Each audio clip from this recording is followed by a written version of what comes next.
오늘 한 몇 주간에 좀 말씀이 이리 얽히고 저리 얽히고 뭐 조금 문자를 쓰면은 그 날줄과 그 시줄이 이렇게 겹치는, 요즘에 그 해외 여행에 대한 그런 부분들이 가끔 TV에 보면은 아이가 또 배를 짜는 그런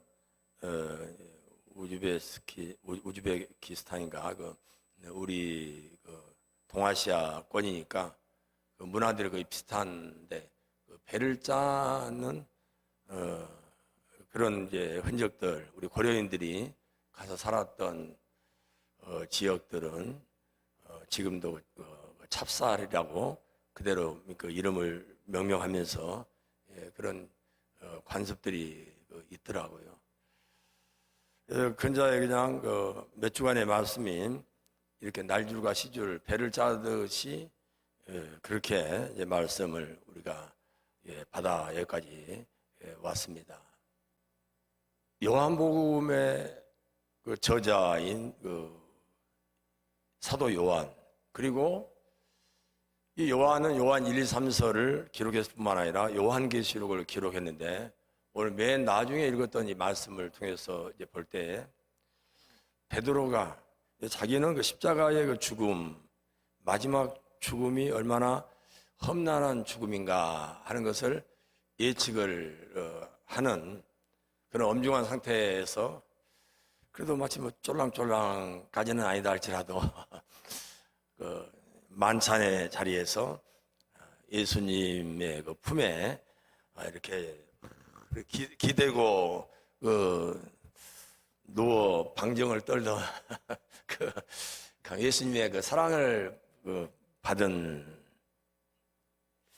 예수님의, 자기가 봐도 그 예수님의 그 사랑이 물씬 풍겨나온 사랑하는 제자 요한에 대한 그 관심의 끈을 놓지를 못하고, 저자는 어떻게 되겠습니까? 라고 베드로는 그 엄중한 가운데에서도 예수님을 따르고 있는 요한의 미래에 대해서 묻습니다. 그럴 때 내가 다시 올 때까지 그 요한을 머물게 한다 할지라도, 이 세상에 있게 한다 할지라도 네가 무슨 상관이냐 하면서 22절에 너는 나를 따르라 라고 이야기를 합니다. 그 한 장만 우리가 앞으로 넘겨보면 요한복음 19장 27절에서 보면은 예수님께서 십자가에 못 박혀 돌아가는 순간에 어떤 공간복음의 예수님을 향한 시각은 하늘을 우러러 보는 가운데 엘렐리 라마 사막다니, 어떤 내 영혼을 핸드오버 주님의 팔에 맡깁니다 하는 거였다면은, 요한이 예수님을 보는 십자가에서의 시각은 고개를 떨어뜨리고 그리고 이제 운명을 달리하는, 그래서 25절 26절에서 어머님을 가리켜서 어머님 당신의 아들입니다. 옆에 있는 요한이 이제는 당신의 아들입니다 라고 이야기하고, 27절에서는 사랑하는 그 요한을 보면서 네 어머니다, 당신의 어머니입니다 라고 십자가 높이 위에서 지금 아래를 내려다보고 그렇게 사도 요한에게 당신의 어머니입니다 할 때 그 순간부터 요한은 어머님을 모셨다. 다시 말해서 요한은 십자가를 경험했다라고 저는 생각을 합니다. 지난 성탄의 말씀을 통해서 나의 성탄의 위치, 나의 이 포지션은 어디쯤 가고 있는가? 요한의 이 포지션, 요한의 위치는 이미 십자가 아래에서 예수님의 운명을 달리하고 있는 모습을 봤고 예수님의 음성을 들었고 당신의 어머니입니다. 그러기에 내가 다시 올 때까지 요한을 머무르게 한다 할지라도 네가 무슨 상관이냐. 그러기에 사도 요한은 요한계시록을 기록하면서 90세가 훨씬 훌쩍 넘도록 장수하면서 요한계시록 성경 66권의 대장정 요한계시록을 기록하면서 재림의 주, 요한의 포지션은 바로 재림의 주를 사모하는, 그러게 요한 1, 2, 3서가 온통 사랑장으로서 물들여질 정도로. 반면에 베드로의 십자가는 어떤 십자가입니까? 다가오기 전에 3번씩이나 예수님을 부인하고 그리고 통곡을 하면서 후회하면서 마지막 마태복음 28장 16절에서 턱걸이 하듯이 11제자의 반열에 들어와 있는 베드로. 이 베드로의 이 시작은 요한의 아들 시몬아 네가 나를 사랑하느냐 15절, 16절, 17절에서 너가 어떤 죽음을 죽어야 될 것인지 오늘 19절 말씀을 통해서 바로 베드로의 그 십자가, 베드로의 정체성, 베드로의 이치는 십자가에서부터 다시 시작돼요. 십자가에서 예수 그리스도를 부인하고 빌라도 법정에서 예수 그리스도를 모른다고 했던 베드로의 시작점은, 그리고 베드로의 희나리는 바로 십자가예요. 그러기에 누가는 애써 사도행전에서 베드로의 행적을 추적하는 가운데 예루살렘 종교회의 15장을 끝으로 더 이상 베드로의 행적에 대해서 손을 놓고 맙니다. 그리고 이 이후에 오늘 사도행전 28장 30절 31절에 그 본문 말씀을 통해서 바울의 그 끝자락을 조명하고 있는 것입니다. 2년 동안 그 잉여의 몸으로 있는, 감옥 속에 갇혀져 있는, 물론 그 자유함이 하나님의 은혜로 허락이 되었지만 그런 가운데 자기 거처를 방문한 모든 자들에게 하나님 나라를 선포하고 그의 모든 것에 관해서 담대하게 거침없이 가르쳤다.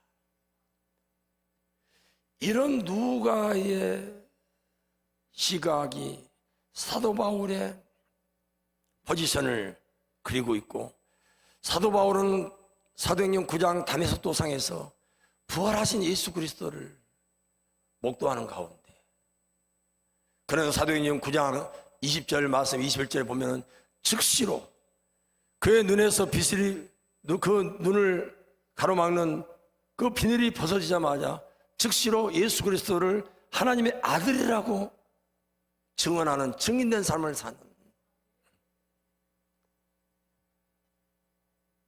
바울의 이 포지션은 부활하신 예수 그리스도를 다메섹 도상에서 만난 가운데 부활의 예수를 증거하며 자기 자신도 부활의 순간을 꿈꾸면서 늘 잉여의 몸으로 있고 여기저기 감옥으로 전전하면서 1차에서 3차 선교여행을 하면서 이 세상에서 또 자기 자신의 신앙의 부활, 자기의 영적인 부활, 새로움, 그 예수 그리스도의 부활을 체험했던 그 증인으로서 즉시로 다메섹 도상에서 예수 그리스도의 부활을 하나님의 아들로서 그래 선포하고 선언한 누가는 누가복음 24장 47절에서 그는 이렇게 저와 여러분들을 향해서 이야기합니다. 제3에 대한 회개의 복음을 예루살렘으로부터 모든 족속, 모든 민족에 이르기까지 그렇게 전파되어야 된다고 하고 48절에 그 일에 여러분들은 증인이 되어야 된다고. 누가복음 24장의 마무리가 바로 모든 민족으로 제3에 대한 회개의 복음을 예루살렘부터 시작해서 모든 민족에게 전파되어야 된다고 그렇게 누가는 이야기를 하고 있고, 그리고 이어서 바로 증인이 되어야 된다. 제3의 복음을 증거하는 예수 그리스도의 이 복음의 증인이 되어야 된다고 하는데, 바로 누가는 사도행전에서 누가복음을 기록하고 사도행전을 기록한 누가는 부활의 사한 체험과 경험을 가지고 사도행전 28장 30절 31절에서 그가 아직 잉여의 몸으로 그 자유롭지 못한 몸으로 갇혀있는 상태 속에서도 담대하게 거침없이 하나님 나라를 선포하고 예수 그리스도의 모든 것에 관해서 가르친 것을 보게 됩니다. 오늘 맨 처음에 읽었던 마태복음 말씀을 보면은, 마태는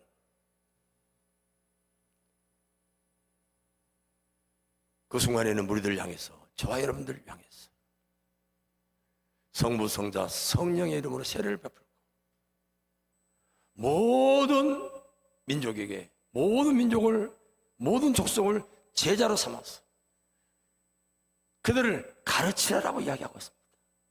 배우든지 가르치든지. 결국 우리들이 공생의 그 시기에 우리가 머물러 있던 예수 그리스도 십자가의 그 은혜에 우리가 포지션을 두고 있던, 부활하신 예수 그리스도에 대한 체험에 우리들의 신앙의 바탕이 되겠다. 예수 그리스도의 재림에 대한 대망에 대한 열망 속에서 우리의 신앙의 소망과 희망을 가지고 있던, 배우든지 가르치든지, 이게 바로 모든 복음서의 모든 말씀의 결론 부분이다. 마태는 9장 9절에서 13절을 통해서 볼 때 세관에 앉아 있을 때 예수님의 부르심을 받았습니다. 마태복음 9장 9절에 너는, 마태복음 9장 9절에 나를 따르라. 예수님께서 세리인 마태를 향해서 나를 따르라라고 이야기를 했습니다. 그럴 때 즉시 마태는 예수님을 따르면서 따를 뿐만 아니라 나름대로 좀 넉넉한 가산이 있는지라 자기의 친구라 해야지, 죄인들, 세리들, 이런 자기의 친구들, 바리새인들이 볼 때 있어서 죄인들과 세리들을 불러다가 예수님과 함께 식탁 교제를 했습니다. 이렇게 당시에 죄인으로서 손깍질 당하고 있는 그 세리들, 죄인으로서 그렇게 낙인 찍혀 있는 그들이 예수님과 더불어서 식탁 교제를 하고 있는 모습을 보고 한심하기 짝이 없이, 그래도 한 수 가르쳐 준다는 심정으로 바리새인들이 예수님의 제자들에게, 야, 너네 선생은 참, 그 사람들이 없어. 저 세리, 저 죄인들, 그러면 다 그 너희들이 전한다고 하는 그것이 빛을 발할 건데, 왜 너희들이 하는 것은, 네 선생이 하는 것은 해도 늘 그렇게 잘 사람을 못 찾고 장소를 잘못 선택하고 왜 그 모양 그 꼴이냐. 병든 자에게 의원이 필요 있고 잃어버린 자를 찾으러 예수님께서 오셨다고 하면서 호세아 6장 6절 말씀을 인용을 하십니다. 그러면서 예수님께서는 바리새인들 향해서 배우라라고 호세아 6장 6절 말씀을 인용하시면서 너희들이 모르면 배우라. 사랑하는 여러분, 우리들은 참 모자라면 배우든지 우리는 알고 있는 만큼 가르치든지 이게 내 포지션이 아기 예수의 탄생에 있던 예수 그리스도의 공생에 있던 그러니까 이 마태복음 9장 9절을 통해서 예수님이 따르라고 하니까 얼마나 신나 따르고 그래서 막 자기의 있는 걸 다 베풀어서 함께 나누고 했는데 결국 바리새인들이 손가락질하고 수군거리고 조롱하고 멸시하고 이런 모습을 보면서 오늘 마태복음 28장 16절에서 사도 11제자의 반열에 베드로를 턱걸이 시킬 때에 그 마태의 심정은 자기 자신이 맨 처음에 예수님께 부름 받았을 때에 그러면서 마태복음 16장 16절에 그 베드로의 참 멋들어진 고백, 주는 그리스도시요 살아계신 하나님의 아들이라고 이런 고백을 하면서 또 예수님을 모른다고 부인하면서 오늘 본 말씀 마지막 16절에서 그 11제자의 반열에 베드로를 포함시키며 마태는 어떤 생각을 했겠습니까? 그가 예수님의 공생 기간 동안 참 받았던 은혜를 생각하면서 아무런 목적도 희망도 없이 살았던 자기 자신, 목구멍이 포도청이다고 한 푼이나 더 모으기 위해서 착취하고 나름을 업신여기고 도이면 다 이 세상이 끝날 것으로 생각하면서 살았던 목적도 희망도 없이 살았던 자기 자신의 모습을 일갈하면서 예수께 나를 따르라고 할 때 있어서 기쁜 마음으로 따랐던 마태, 공생의 기간에 온통 자기의 포지션을 두고 예수님의 그 흔적 하나하나, 예수님의 그 옷자락 하나하나를, 그 숨결 하나하나를 놓칠 수 없는 그런 베드로의 시각과 정서와 신앙 고백이 오늘 본문 말씀을 통해서 정말 이 땅에서 우리들이 살아갈 때 있어서 모든 족속, 모든 민족을 우리가 제자를 삼아서 성부와 성자와 성령의 이름으로 세례를 주고 예수 그리스도의 모든 관한 것에 대해서 가르쳐서 지키게 하는 이 세상에서 이게 행복이고 예수님의 공생애 동안에 있어서의 그 모든 진리와 그 생애와 말씀을 가르쳐서 지키는 것, 이게 복이고 이것이 행복이고 이게 기쁨이라는 사실을 마태는 한 것이죠. 사랑하는 여러분, 너는 나를 따르라고 오늘 예수님께 말씀하고 계십니다. 저는 근자에 우리 어머님의 또 이 장례식을 생각을 했습니다. 오늘도 산에 갔다 내려오면서 생각했습니다. 저는 제일 위대한 장례식을 치렀다. 제 스스로가 그렇게 이루하면서 손톱만큼도 비굴함도 없고 손톱만큼도 우리 어머니에 대해서 미안함도 없고 그러면서 김원천 너는 그런 사람이지. 눈물도 핏물도 없는, 피도 없는, 영정도 없이, 초상화도 없이 대부천교회 담임 목사로서 대부천교회 조 하나 없이 그렇게 뼈가루를 모든 사람들이 그렇게 뿌리는 곳에 함께 뿌리고 저는 지금도 우리 어머니께서는 하늘나라에서 저를 보면서 흐뭇해할 거라고 확신합니다. 제가 연락한 어떤 수단과 방법으로 우리 어머님을 위로하고 우리 어머님의 장례를 이 세상에 어떤 수천 수만 수억 개의 조화를 갖다 놓은들 수많은 조문객이 그 자리를 찾아온다. 무슨 의미가 있겠습니까? 예수님의 십자가의 자리는 그리했습니다.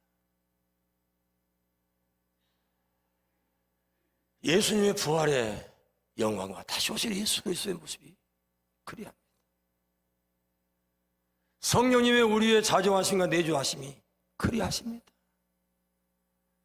그렇게 성령님께서 나 여기 있다, 우리가 몸이 아프고 또 불편하고 돈 문제로 힘들 때, 그래 나 여기 있어, 네 돈 이거 줄게, 나 여기 있어, 네 건강하게.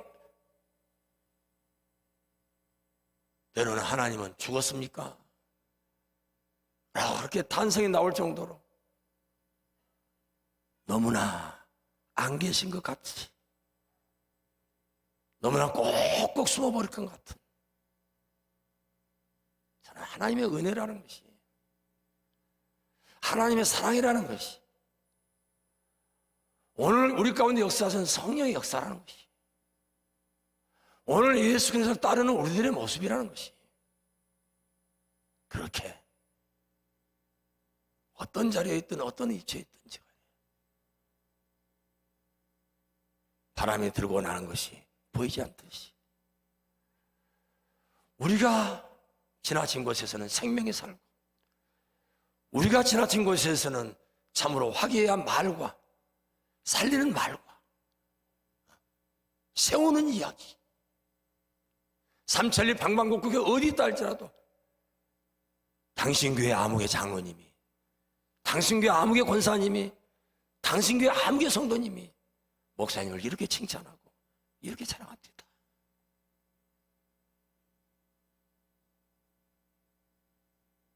성도인과 성도님들끼리 그렇게 세계 만방에 목사님께서 우리 장로님을, 우리 성도님을 그렇게 자랑합니다. 아무런 흔적도 보이지 않는 것 같지만 이게 성령의 역사고 이게 바로 십자가의 능력인 줄 믿습니다.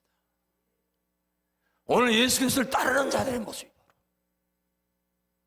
우리의 눈빛이, 우리의 언행심사가 생명을 살리는 이야기, 사람을 세우는 이야기, 서로 위로하고 격려하는 이야기, 사랑의 이야기가 다 돼야 될 줄로 믿습니다.